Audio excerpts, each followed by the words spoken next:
Kayaknya dia ada 2 lantai tapi dibikin bisa melakukan karena saya melihat bahwa dakwah yang tepat dan jangkauan lompatannya begitu kuat, stafetnya jelas adalah kelembagaan berbasis pondok pesantren dibandingkan ini adalah pepatah Arab. Maksudnya apa? Ta'allum bila syaikhin fa syaikhu syaitani. Jadi belajar tanpa guru itu maka gurunya adalah syaitan. Kenapa? Dulu di era saya tempat yang aman dan nyaman itu di rumah. Sekarang tidak. Ini tercatat bahwa tempat yang aman, nyaman untuk belajar adalah di pondok pesantren.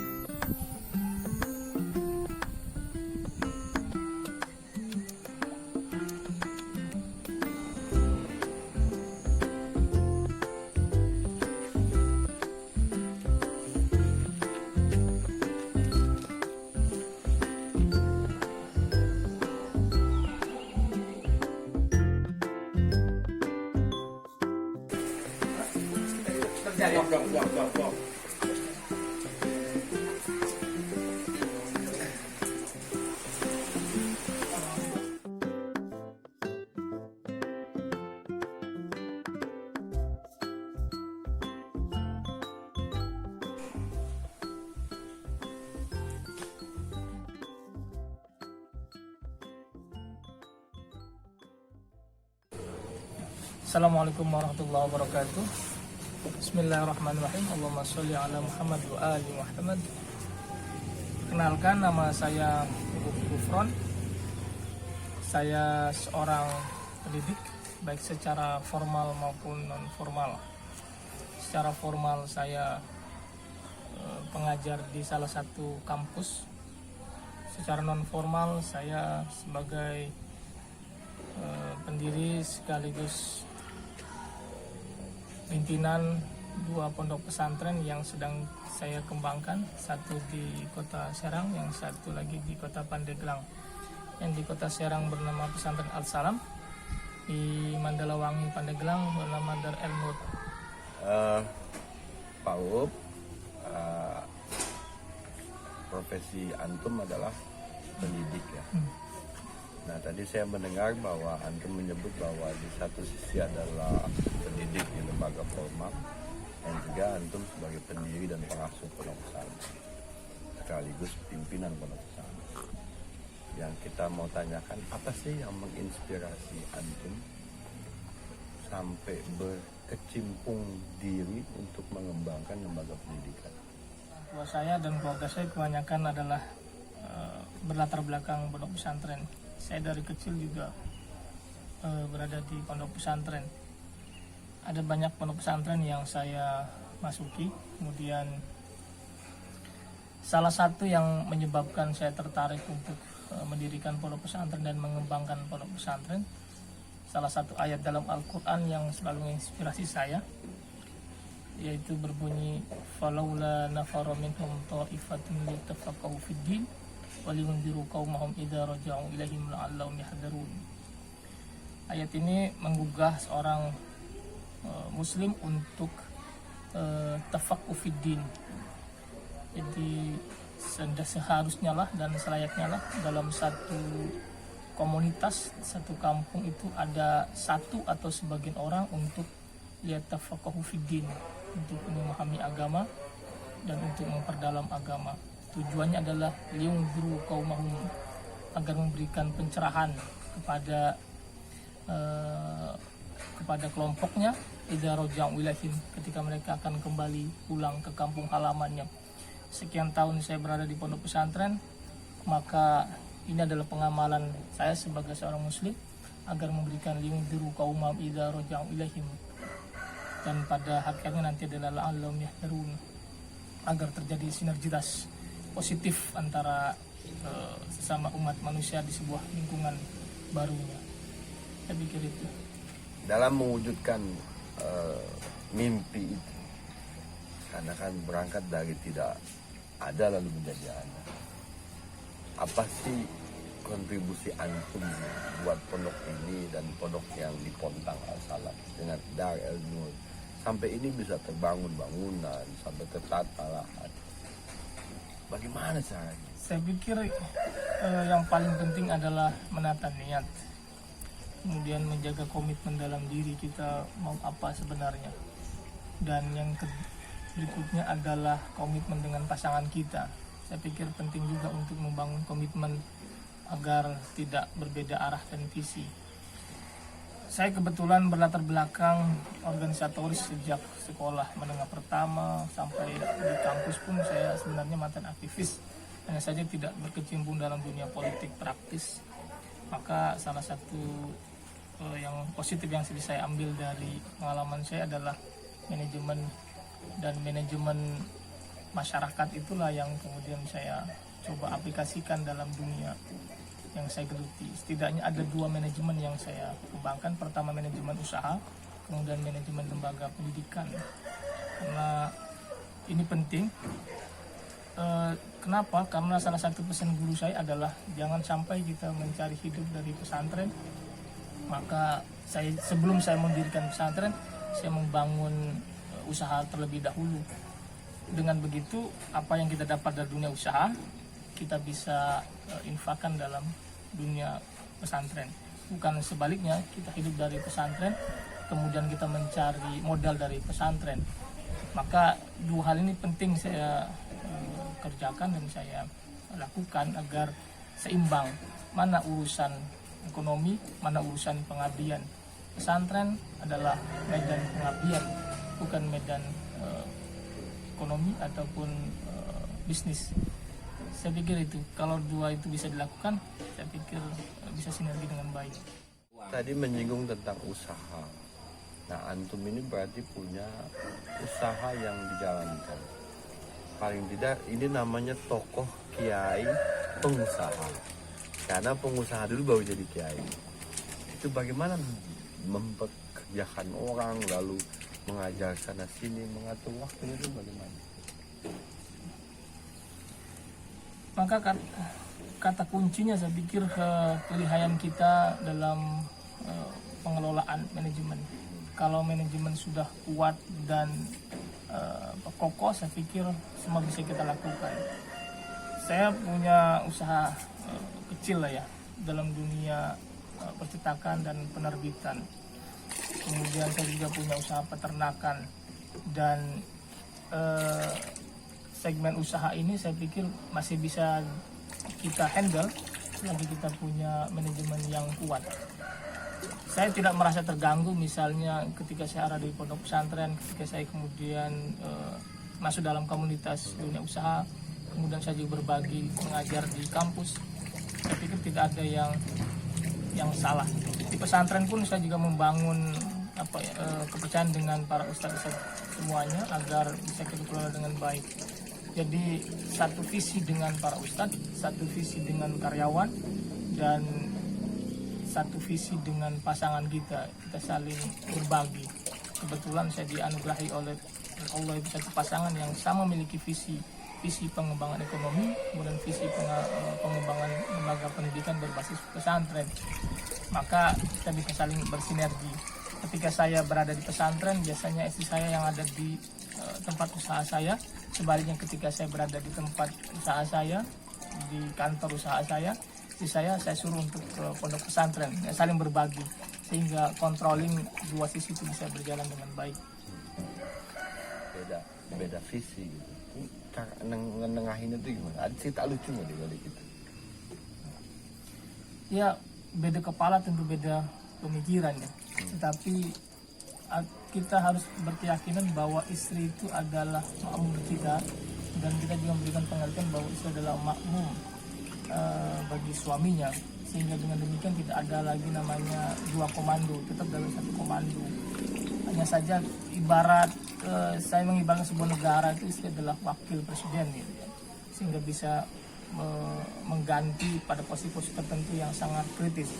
Sambil contoh misalnya ketika di pesantren ini misalnya ada sedikit masalah dengan santri gitu ya, karena saya tidak memungkiri santri yang begitu varian dan heterogen, tentu akan banyak masalah kita hadapi. Nah, ketika ada masalah itu kemudian biasanya kita saling bertukar pikiran untuk memecahkannya. Istri saya biasanya selalu menghandle ketika ada persoalan itu ketika saya tidak ada di pondok pesantren. Sebaliknya ketika di usaha kita ada masalah sedikit menghadapi konsumen, biasanya saya saling berbagi. Prinsipnya adalah bahwa kita itu satu tubuh, itu saja. Saya pikir pasangan itu penting ya untuk membangun sinergitas. Pasangan yang tidak punya sinergitas yang kuat, saya pikir kita mau melangkah pun agak susah. Gitu, saya pikir itu. Karena kebetulan saya dengan pasangan saya itu punya visi pengembangan pendidikan, punya visi usaha. Boleh tahu nama istri antum siapa? Oh itu Tatu Siti Rohdiah. Hal yang menginspirasi atau siapa tokoh di balik sinergi antum nih untuk ngebangun pada kutuah yang baik, membangun lembaga pendidikan, mengajar di lembaga pendidikan, non-profit, dan sebagainya. Tokoh di balik itu siapa menginspirasi antum? Ya sebenarnya tidak terlalu saya mengacu pada tokoh tertentu ya. Saya hanya berprinsip bahwa hidup itu ada dua sisi. Satu sisi adalah untuk persoalan kebahagiaan kita, satu sisi untuk membuat kebahagiaan pada orang lain. Jadi itu penting. Dan kenapa saya memilih pondok pesantren sebagai basis pengabdian saya? Karena saya yakin pesantren itu salah satu lembaga dakwah yang kuat karena kita membangunnya secara kaderisasi gitu. Jadi kita membangun umat itu dari kaderisasi anak-anak santri. Saya tidak, mungkin yang lain banyak menggunakan dakwah dengan ceramah dari masjid ke masjid, dari musola ke musola, masjid ke masjid. Kalau saya tidak. Kenapa? Karena mengajar anak-anak itu lebih jangkauannya lebih luas gitu. Anak-anak itu nanti akan menjadi seorang pemimpin di masa depan. Sementara kalau saya mengajar di majlis taklim yang ibu butuh sudah tua, sudah sepuh, bapak-bapak yang sudah tua, sudah sepuh, saya pikir jangkauannya terbatas. Dalam arti visi ke depan tidak begitu capai. Kalau anak-anak yang saya kembangkan ini kan kelak mereka menjadi seorang pengusaha besar, kelak menjadi seorang birokrat, seorang ilmuwan, seorang pemimpin yang nantinya mereka akan menjadi estafet perjuangan kita yang lebih tepat nantinya. Sukanya, duka-duka membangun ini tuh? Oh banyak ya, banyak sekali. Karena satu sih kita harus mensinergikan pandangan dengan pasangan. Yang kedua kita juga mensinergikan dengan pihak keluarga. Karena kalau pihak keluarga juga tidak satu visi, akan menjadi kendala. Sehingga nanti bayangan saya memang ke depan itu akan ada banyak rintangan-rintangan di luar ya. Baik itu dari masyarakat, dari wali santri, dari semua akan banyak itu. Tapi kalau di dalamnya sudah kokoh, saya pikir akan mudah. Terbukti misalnya ketika ada masalah apapun, semua keluarga membackup. Dengan begitu kita kuat sekali. Kalau itu tidak kuat ya saya pikir akan gampang kita goyah. Dan terlebih lagi soal tadi menyinggung soal finansial tadi ya, soal dana. Ya karena kita background adalah dunia usaha, kemudian saya juga punya background sebagai aktivis di Jakarta, maka pergaulan saya juga saya jadikan sebagai sebagai jaringan gitu, untuk pengembangan pondok pesantren. Misalnya yang dalam waktu dekat ini saya akan membuat namanya BLK, Balai Latihan Kerja, karena kebetulan saya juga punya beberapa teman yang konsen di beberapa kementerian, kemudian ada banyak di dinas di Kementerian Pendidikan dan maupun di Kementerian Agama. Jadi jaringan itu perlu ya sebagai bentuk saling menopang kehidupan kelembagaan.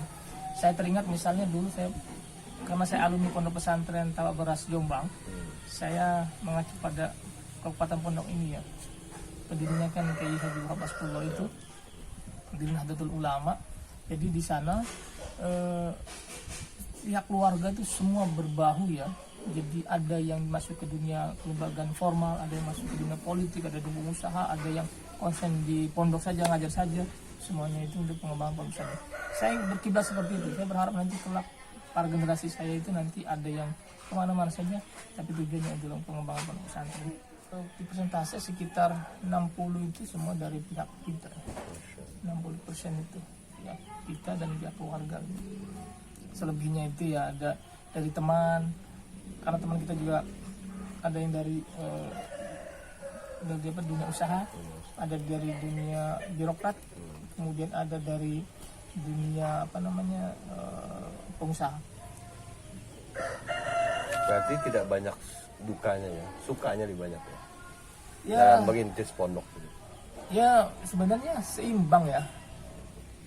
Yang membuat suka saya itu adalah ketika melihat anak-anak itu, santri itu tampil yang memberikan saya tuh semangat, senang gitu ketika tampil muhadharah bahasa Arab, bahasa Inggris begitu cakap, begitu hebat. Kalau dukanya ya saya pikir ya itu cukup kita sebagai individu saja gitu yang merasakannya. Saya tidak melihat duka itu bagian dari duka ya. Saya melihat itu hanya sebatas lompatan untuk menuju kebahagiaan saja. Kalau orang tua masih hidup, Mama? Masih. Apa sih respon orang tua? Oh ya, sangat positif ya, karena di keluarga saya sendiri dari abah sama ibu itu bukan pengelola pondok pesantren. Abah saya itu bisa dibilang ya hanya Bisnis. ya awalnya bisnis, kemudian bisa dibilang kiai kampung lah. Kiai kampung itu artinya hanya berceramah dari masjid ke masjid, dari musola ke masjid sendiri saja, tapi tidak punya kelembagaan. Maka ketika salah satu anaknya, keturunannya yang punya concern dunia kelembagaan ini ya mungkin dari saya gitu.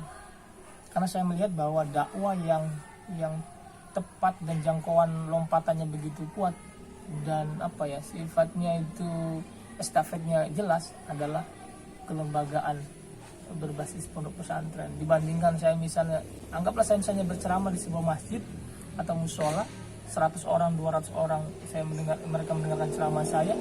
Paling ketika mereka sudah wafat selesai sampai di situ. Ketika saya wafat selesai sampai di situ. Tapi kalau pondok pesantren tidak. Meskipun nanti saya sudah meninggal, ini akan tetap berjalan. Karena yang saya bangun adalah sistem.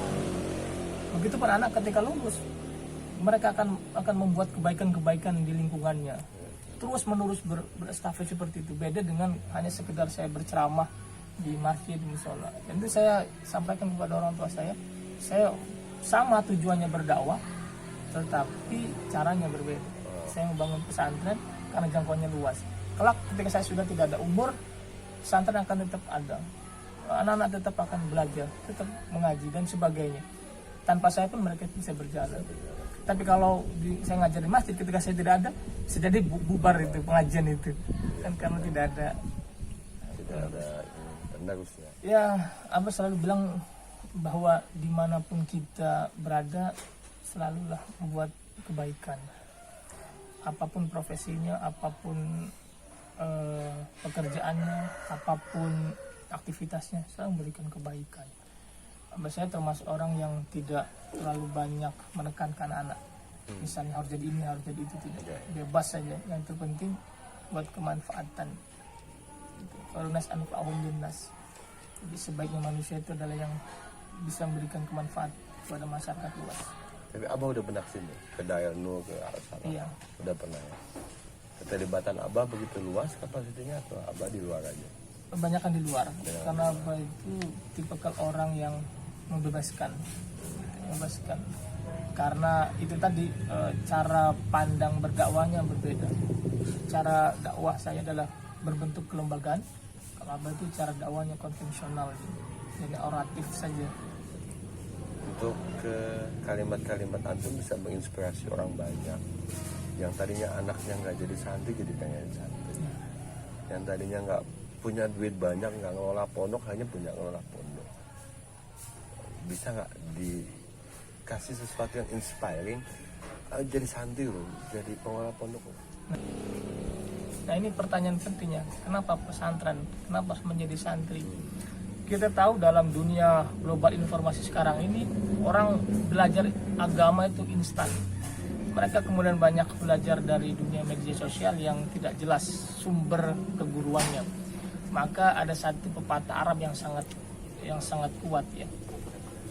Apa itu at-ta'allum bila syaikhin fa syaikhu syaitan. Jadi belajar tanpa guru itu maka gurunya adalah syaitan. Ini adalah pepatah Arab. Maksudnya apa? Maksudnya adalah ketika kita belajar agama, maka hendaklah kita itu punya sanad keguruan. Dengan siapa kita belajar, guru kita dengan siapa belajar, sampai kemudian terus sampai merujuk pada baginda Nabi Muhammad SAW. Dan Nabi belajar melalui malaikat Jibril, sehingga jalurnya jelas. Kalau anak-anak sekarang banyak kan belajar di media sosial dan tanpa jelas, sehingga apa yang didapati terkesan itu betul, padahal itu tidak benar. Ya, kalau belajar selain agama mungkin bisa kita tanpa guru, tapi kalau belajar agama pertanggungjawabannya itu berat. Oleh karena itu saya pikir pesantren itu tidak hanya belajar agama, tetapi di dalamnya juga ada belajar tentang solidaritas, belajar tentang kesederhanaan, belajar tentang ketaatan, belajar tentang disiplin dan sebagainya. Dan itu tidak akan bisa didapat di lembaga manapun. Hari ini tempat yang aman dan nyaman bagi orang tua hanyalah pondok pesantren. Kenapa? Dulu di era saya tempat yang aman dan nyaman itu di rumah. Sekarang tidak. Di rumah sudah ada banyak penyakit. Apa itu? HP. HP itu penyakit yang berat bagi anak-anak. Oleh karena itu anak-anak pesantren sini banyakkan itu sudah mulai beradaptasi. Yang semula begitu senang dengan HP, sekarang tidak. Karena mereka lebih senang dengan mereka bermain di kebun, bertanam, bermain air, begitu seterusnya, menghilangkan ketergantungan kepada HP. Saya pikir itu kenapa kita harus di pondok pesantren. Hari ini tercatat bahwa tempat yang aman, nyaman untuk belajar adalah di pondok pesantren. Oh, iya. Yang sederhana, yang mengakar, lalu pikirin dulu. Iya. Ya, oke. Lanjut sih. Kalimat ini pernah saya tulis sekitar mungkin 30 tahun yang lalu ketika SMP. Kalimatnya adalah tidak penting menjadi orang penting, yang terpenting adalah untuk apa dan siapa. Artinya adalah pada dasarnya kita itu tidak penting menjadi siapapun dan menjadi apapun. Yang terpenting adalah kita ini melakukan untuk apa dan siapa. More important is for people. Tidaklah penting. It's nice to be important, but more important to be nice. Tidak penting menjadi orang penting, yang penting menjadi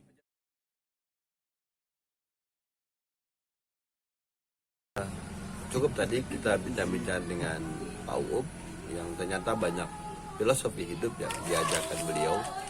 Mungkin nanti akan kita munculkan second part yang kedua, ketiga, untuk mengambil filosofi hidup beliau yang sederhana tapi mengakar.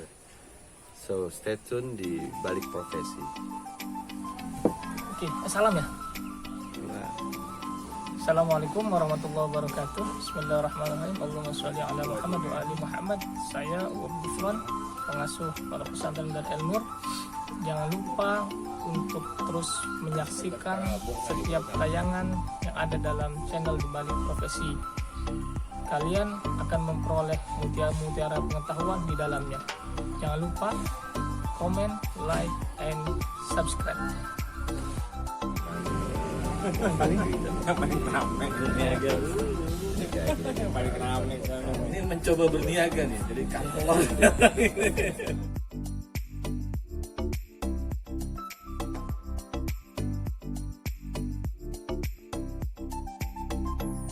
Tadi itu mah yang pagi itu mah. Itu mangga mah. Mangga semua. Apa yang Oh, makan mata semua itu pada tadi rumah.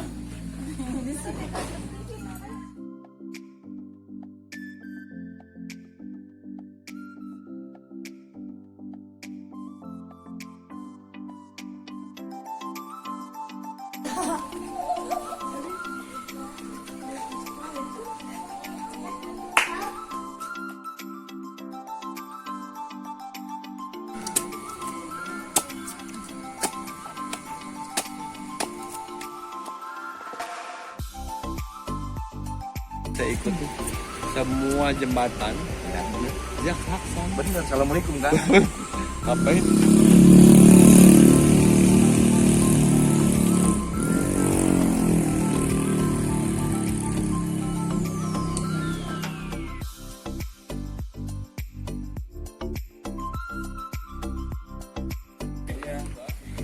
nggak hujan aja.